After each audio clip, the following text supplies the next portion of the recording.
For today's video guys, meron tayong Hyundai Accent dito ngayon. At papakita ko sa inyo kung paano magkabit ng film dito sa ating Hyundai Accent. At dito guys, ipapattern muna natin yung ating tint. Ilalatag muna natin para makuha natin yung tamang sukat ng ating windshield. Ikat na rin natin yung sumumplan na film dito sa magkabilang gilid para mamaya hindi tayo mahirapan mag-blower. At dito guys, kinamitan ko na siya ng blower. At pinas-forward ko na guys kasi medyo mahaba yung video. Panoorin niyo na lang. Pagkatapos natin i-blower yung ating film, kailangan naman nating i-cut, paikot yung ating film para makuha natin yung sukat ng ating windshield.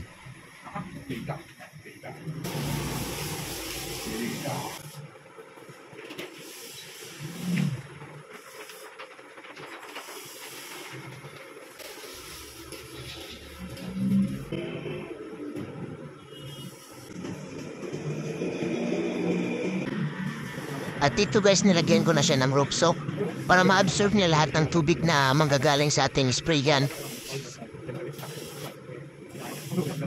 Nilagyan ko na rin siya ng basahan para yung tubig na manggagaling sa spray gun, masalo niya lahat at hindi mabasa yung ating dashboard. At dito guys, kailangan nating linisin ng maigi yung ating windshield para matanggal lahat ng natirang adhesive. Meron pa kasi yan guys na maliliit na adhesive na natira.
Pagkatapos ko ikabit yung film sa harap, lumipat agad ako dito sa likod. At ayan guys, same procedure lang din yung pagkakabit at pag-blower ng film sa harap at saka sa likod.